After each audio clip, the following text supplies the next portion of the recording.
දැන් මේකයි වැඩි. මාත්‍ය රඳා ගන්න එක කබඩ් එකයි නේ. ඔව් එක කබඩ් එකයි. හැබැයි ඉතින් ඔය පොඩි පොඩි උඩස් බාර ගන්න අඩුයි. කමන්නේ. ගමේ මිනිස්සුන් වැඩේ කරමු. කෙලින්ම අවුරුදු 25ක් ගණන් කරලා වැඩේ කරමු. වැඩේට 45000ක් විතරයි. 45000 නම් වැඩි මුදලාලි. බැරි වේද අපිට 25000න් වගේ වැඩේ කරගන්න? 45000 වැඩේ 25000න් නේද කරගන්න ඕන. ඔව්. පුළුවන්. බාස් නේ වෙල්ලා. වෙල්ලා බාස්.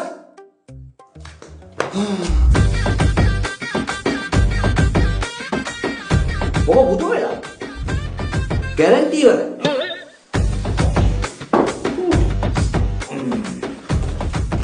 මම මේ කතා කරේ ඔබ අද ඉඳලා සතියක් නිමාඩු කරා. දැන් ඔය කර කර හිටපු වැඩ ඔක්කොම නවත්තලා ගෙදර බලන්න. ඒ මොකද මුදලාලි? ඒතරම් වැඩ කරන්නේ කවුද? මේ මහත්තයා වැඩ කරන්නේ. අද ඉඳලා සතියක් මේ මහත්තයා එක දිගට වැඩ. ඈ 45000 කබඩ් එක මේ මහත්තයා 25000ට ඉල්ලනවා. 25000ට දීලා මට උඹලා පඩි ගන්න කියන්නේ නැහැ. ඒ හින්දා අද ඉඳලා සතියක් වැඩ කළා මේ මහත්තයා කබඩ් එක හදාගෙන යයි.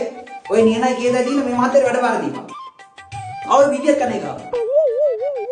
නෑ මුදලාලි හරි බාසුන්නහේ වැඩ කරන් ගියපු විදිහේ වැඩ ටික කරගෙන යයි ප්‍රශ්නයක් නෑ අපි 45000ට කබඩ් එක හදමු මුදලාලි දැනට ඇඩ්වාන්ස් සල්ලි